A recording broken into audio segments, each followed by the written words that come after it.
Okay, you're back with us, and we had a hanging question regarding the communication secretary. I don't know if the proper word is amending or correcting or modifying or taking levity as far as the serious statement of the president to wear yellow to show full support for to rally against the Supreme Court decision. And the other part that I'd like to add, Mr. Secretary, is, you know, this tuwid na daan is like an umbrella of morality, no? This is your badge of morality. But what happens when certain individuals in your cabinet that may be viewed as less than the standard that you have set, you continue to tolerate them or you continue to keep company with them? What is that? By tolerance? Or is it because you are part of the entire syndicate? So the two questions. First, Coloma, and then, like for example, the second one is Abad. Yes. Mr. Budget Secretary. Well, I hope we don't know really the exact code, Yes. the context of what he said Yes. when he said it. Yes. So we do not know this, Okay. the context and the exact code. But more or less, what you are saying is your impression is correcting the president. Yes. I'd like to maybe add another, a more moderate view. Okay. I like that word, moderate. Okay. Maybe he is trying to, what he was trying to say is trying to interpret what the president meant. Okay. Maybe. Uh-huh.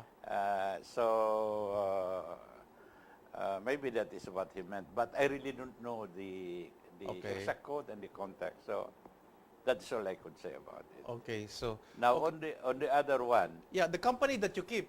yeah, on Tell the, something on the about who other you are. one, Yes. it's there is a I'll not quote the person who said it, but I read it before coming here, and I think those who read it also will know what I mean. Apparently, the fear between the cabinet secretary and the people, insofar as the president is concerned, according to this view, the president is more afraid of the secretary than the people, than the Okay. bosses. Okay. The president's politics is founded on his bosses. That's why his authority emanates from them. Correct. He reports to them. Yes. But he's more afraid now of The secretary. the secretary. So this has to be reconciled. That's why I told you this dissonance creates a problem. Are we saying here, Mr. Secretary, that there are two people that the president should be scared of in his cabinet? It's usually his budget secretary and his intelligence officer because they know too much. Is it because they know too much? Would that be a fair statement? Well, I've been an intelligence, Exactly. but the intelligence don't hold the purse. So Okay. But does this budget secretary holds the purse and probably knows too much? maybe. So, well, that is the conclusion. That is why I was hoping that the president no president should ever put themselves in that kind of situation. Uh-huh. I mean, you have to be careful as the number one. You should not be blackmailed in any way by anybody below you. I mean, not because they are blackmailer or what. But what But happens? don't put yourself in a blackmail situation. But Mr. That's what I Secretary, meant. what happens when you tolerate the presence? What happens when you allow yourselves to be with the Well- company of this individual? What are you saying to the public, in short? Well, you are telling the bosses something. So they will make a judgment accordingly. Please tell us what judgment, what impression do you think can we make coming from you? Please guide us with this impression. Maybe, I don't pretend to know the thinking of our people, Yes, but yes. maybe we'll have some indication after the sauna. Okay. After next week, we will see how this whole thing rebel. Because I think, to be fair, Yes, yes. I think to be fair to everybody. Yes, yes. I am saying this because my sense is that nations, whether you're developed or developing, are always a work in progress. Okay.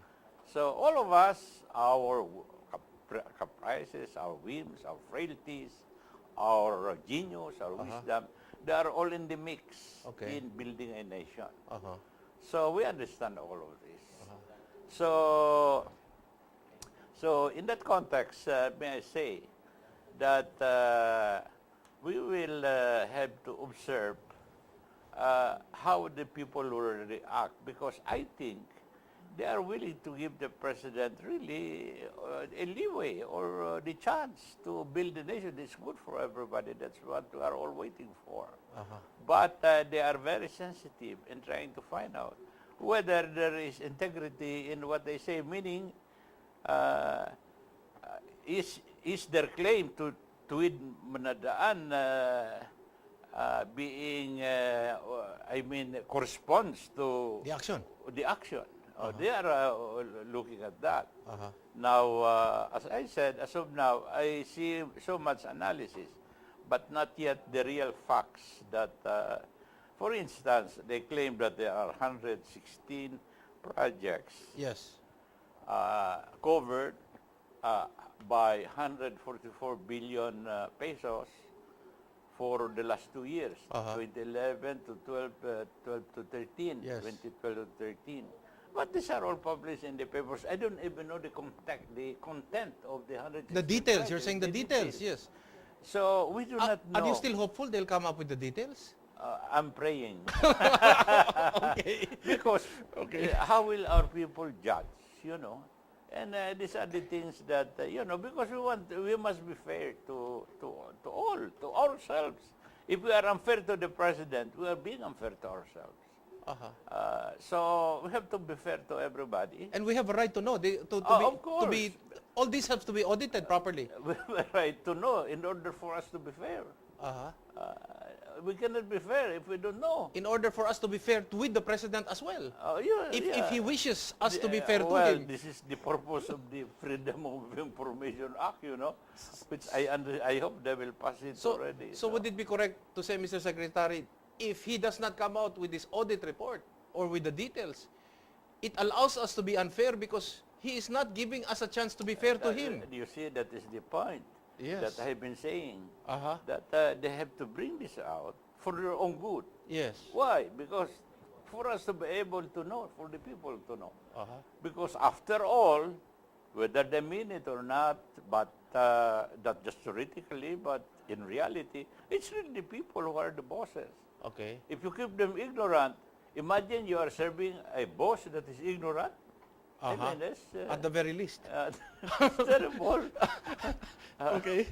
Okay, so a while ago we were talking about the PDAF, but is there not a contrast, a stark contrast as far as public perception is concerned? What is the stark contrast? When you juxtapose, you have 3 senators that have now been arrested. And then here, there is a preserve here that you do not wish to touch. A Niño Bonito.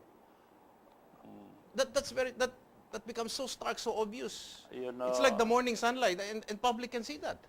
well, you're right. If you look at the whole situation from the impeachment of the Chief Justice Yes. up to today, Yes. up to that distribution of this by the Senate President of the Yes. Christmas gifts, Yes. and then this thing developed into this PDAP, Yes. this issue of PDAP, PDAF, DAP. etc. The DAP came in much later, Plus only after Jinggoy was announced it. announced it because of his counteroffensive, Yes. because he was charged in the PDAP. PDAF's come, yes. So you see, if you are looking at the whole picture, you know, you can argue from another perspective that was good for the nation. Why? Because at that time they tolerate each other. But when this was exposed and the other exposure, then the whole thing is realigning itself. Okay. So we are hopefully, after all this, when things settle, we'll be at a higher plane of moral level. Hopefully. Who succeeds, the 40 thieves or Alibaba in this case? Because well, they seem to be all in it. Our bosses will determine. Will that. determine. Yeah, that's why. That is why your program and others, you may not, you know, feel the contribution of this program. no nation is built by a talk show like this, but it contributes, to me, a very significant contribution in terms of forming ideas, because everything is built from ideas. Mr. Secretary, you know, there was, if you remember, there was a call for a million march to Luneta. And When was this? this was maybe a few months ago, because to Yeah, I protest, recall. to protest the PDAP and the pork barrel and all this. I was one of those who did not go. But Well, you're not the only one. There was no 1 million. yes, and they were asking for the truth.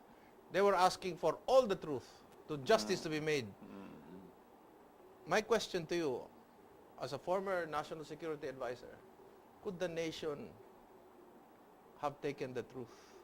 Could they have woken up to realize Well, that the extent of the pork barrel, the scam, and the level that which it has creeped? Could the nation have survived? you know, Yeah. theologically, Eric, to answer your question, there is only one capital T, truth, you know. Yes. I am the truth, sabi ng Lord, you Yes, know. yes, of course. So, all the truth below that is a small t. Yes, correct. You know. So, our truth is sometimes come out because of pressure.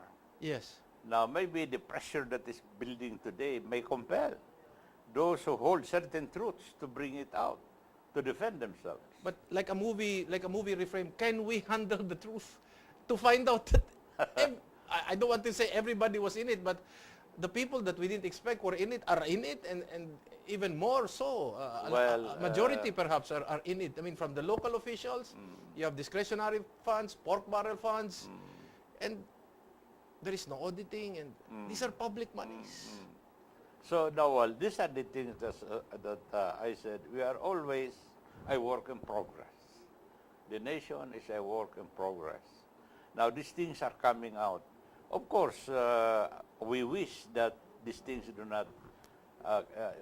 not happen this way, but it is happening this way, and we are building a nation together.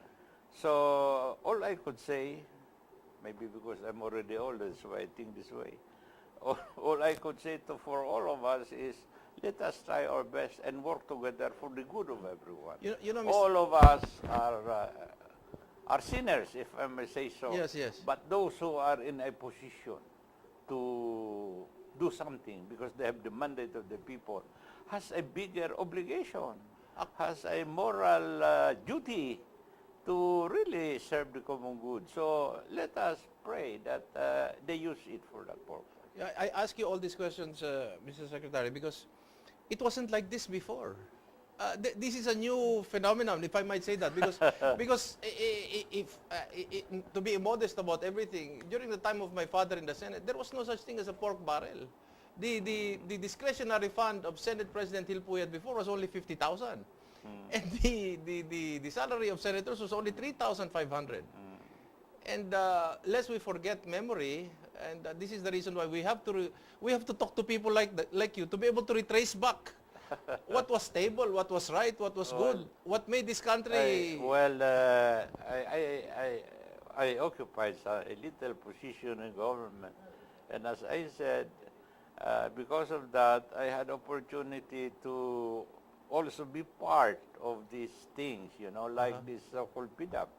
They call it before the Countryside Development Fund. And the purpose, really, the theory is the politicians, the congressmen, others who are elected by the people are theoretically the people who are supposed to know the problems of their community. So